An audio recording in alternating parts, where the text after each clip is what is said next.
tatkala kita bicara terkait dengan Pura Jagadkarana di Gunung Salak, Kabupaten Bogor, saya memiliki pengalaman cukup menarik dan mungkin tidak akan pernah saya lupakan sebagai seorang jurnalis saat itu ketika masih bertugas di Bali Pos Jakarta.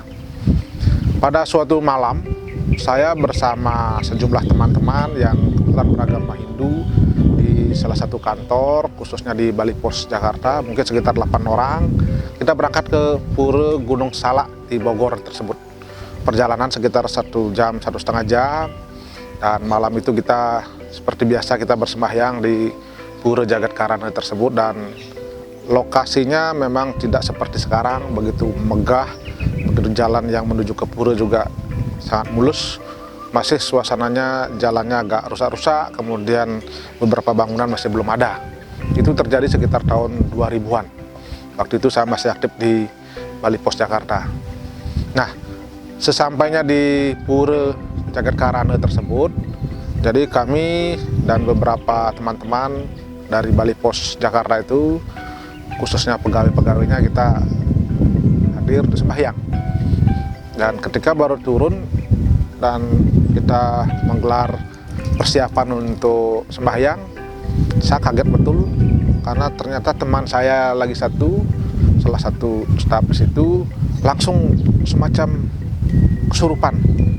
Jadi semacam kesurupan, semacam kalau orang Bali bilang kerauhan. Jadi dupa itu diambil, besar sekali dupa kita, untuk kita waktu itu menghidupkan dupa atau menyan, kemudian dimasukkan ke mulutnya. Wah, langsung saya boleh dikatakan sebagai orang yang mungkin paling tua di situlah, seperti itu, agak kaget dan tidak mengerti apa yang terjadi, kok seperti ini. Nah, dari situlah kemudian terjadi pembicaraan dan ada suara-suara yang memang saya dengar. Saya juga baru pertama kali mengalami itu dari orang ini, jadi kawan ini berbicara banyak tentang berbagai hal. Yang saya ingat waktu itu ada yang menarik adalah ketika itu pimpinan Bali Pos waktu itu, Bapak Satri Narada, sempat ditegur di situ. Waktu itu diingatkan agar pernah datang ke Pura Gunung Salak. Walaupun sering ke Jakarta dalam hal melaksanakan tugas, dalam hal melaksanakan kewajibannya sebagai owner, tapi belum pernah ke situ. Dan di situ udah tegur, saya diminta untuk menyampaikan pesan-pesan itu. Jadi agar pernah berbakti atau pernah bersembahyang di Pura itu. Saya sampaikan, saya sanggup menyampaikan itu. Dan nah, saat itu saya juga kaget dan tidak menyangka, karena waktu itu dikatakan bahwa pada saatnya nanti Bali Pos akan mendapatkan musuh, artinya mendapatkan musuh dalam selimut, orang yang akan menentang dan orang yang akan berani melawan waktu itu. Saya waktu itu tidak terlalu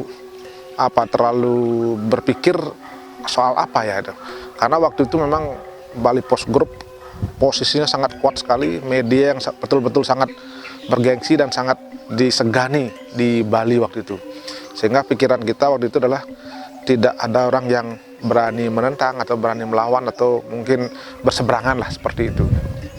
Dan waktu itu jelas dikatakan bahwa yang akan melawan ini adalah orang Bali sendiri, akan punya musuh orang Bali sendiri.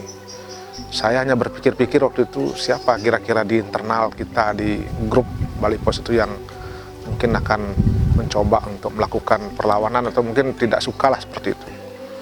Dan pada suatu ketika, mungkin setelah tahun 2013-an, 2012-an itu, baru saya yakini dan lihat ternyata memang waktu itu terjadi, boleh dikatakan perang, artinya memang berlawanan.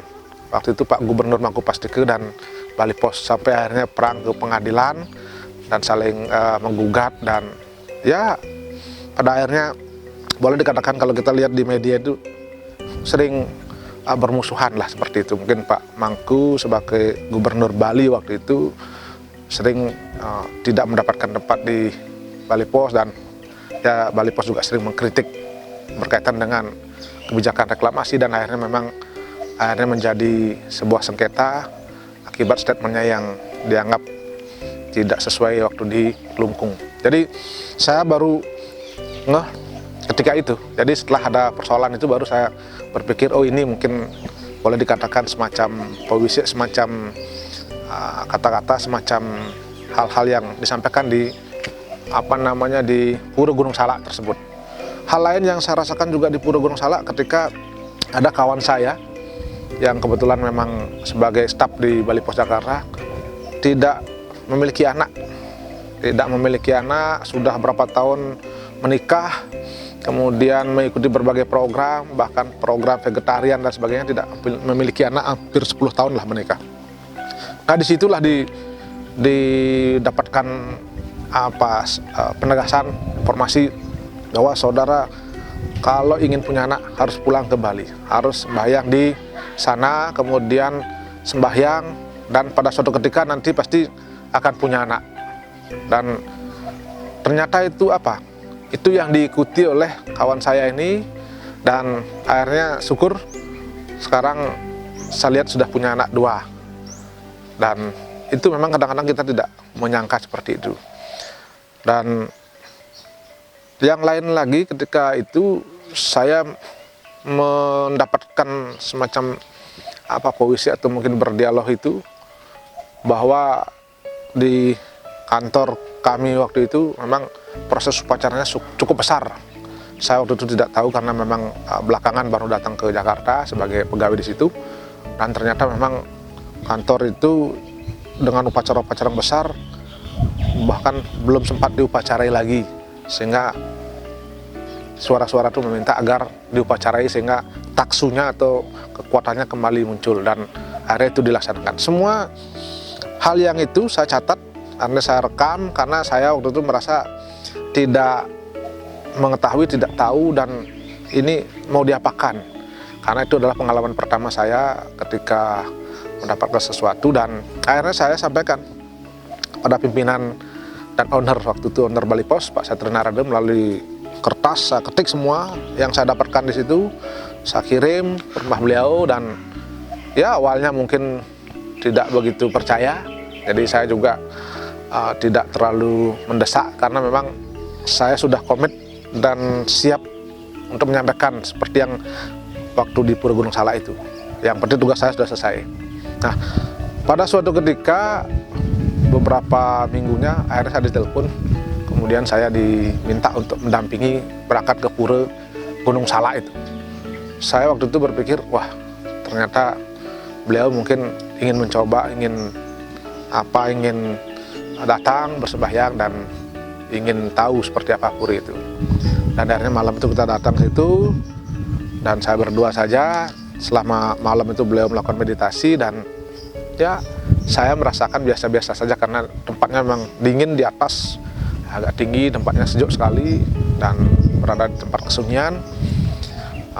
Ketika pulangnya baru saya diceritakan bahwa beliau sempat boleh dikatakan mendapatkan wahyu, mendapatkan inspirasi, dan meyakini bahwa memang Pura Gunung Salak itu yang di Bogor itu luar biasa kekuatannya, taksunya, dan auranya luar biasa. Karena saya dengar memang Pura itu dulu adalah tempat moksanya Prabu Siliwangi dan sebagainya, dan ada sejarah ceritanya. Sehingga ketika saya setiap ke Jakarta, berusaha mungkin kita datang dan sembahyang ke Pura Gunung Salak itu.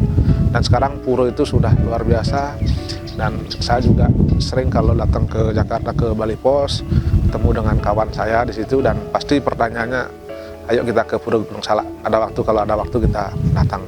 Jadi ternyata memang kekuatan leluhur-leluhur kita dulu, termasuk kekuatan Hindu, sebetulnya memang tidak hanya di Bali tapi di luar Bali juga, termasuk di Pura Gunung Salak ini. Dan ya mungkin bagi Anda yang belum sempat tampil, belum sempat sembahyang, belum sempat berbakti di situ, nanti silahkan rasakan, karena memang luar biasa auranya dan kekuatannya dan majesnya itu.